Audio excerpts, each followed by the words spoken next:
Сәлем достар, бұл құпия каналы, сіздермен бірге Альфия.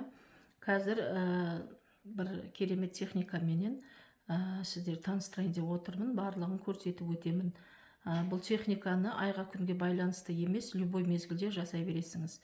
Егер де басыңызға іс түсіп, қиыншылықтан, шырмауылдан шыға алмай қалсаңыз, қатты қиыншылыққа тап болсаңыз, өзіңізге жасауға болады. Немесе балаңызға, қызыңызға, күйеуіңізге, ініңізге, сіңіліңізге, барлық адамдарға жасап беруге болады. Ол үшін бізге мынандай 3 тиын керек. Любой номинал 50 теңгелік, 100 теңгелік, 10 теңгелік, неше теңге болса да, любой тиын керек. Осындай 3 тиын, сосын жаңағы любой свеча керек бізге. Даже тортқа арналған свеча болса да болады, бірақ түсі қара болмау керек. Түсі кәдімгі светлый, ақшыл түс сондай болу керек. Қара болмаса болды, қалған свечалардың барлығы жарайды.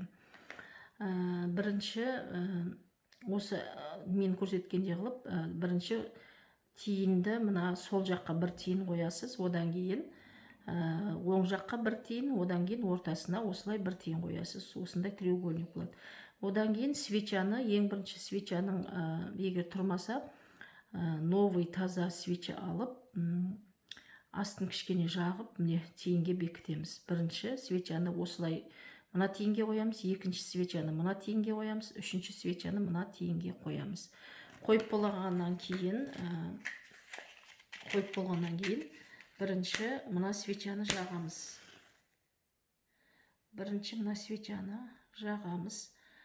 Жаққаннан кейін бір рет дұғаны оқимыз. Дұға комментарийда тұрады. Одан кейін екінші свечаны жағамыз.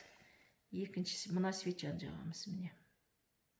Мен қалай жақтым, дәл сол сияқты жағуларыңыз керек. Екінші осы свечаны жағамыз. Үшінші, мынаны жақтық, бір рет дұғаны оқыдық, мынаны жақтық, тағы бір рет дұғаны оқыдық. Одан кейін мына свечаны жағамыз. Бұл кезек дұғаны 3 рет оқимыз. 3 рет оқып болғаннан кейін осы свечалардың жанып болуын қадағалау керек.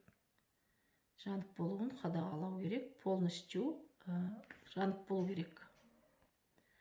Жанып болғаннан кейін осы қолыңызға, осы свечаның қалдығыменен осындай тиынды алып аласыз. Оң қолыңызға осылай ұстап, оң қолыңызбенен ұстайсыз, осы тиынды осылай қысып аласыз.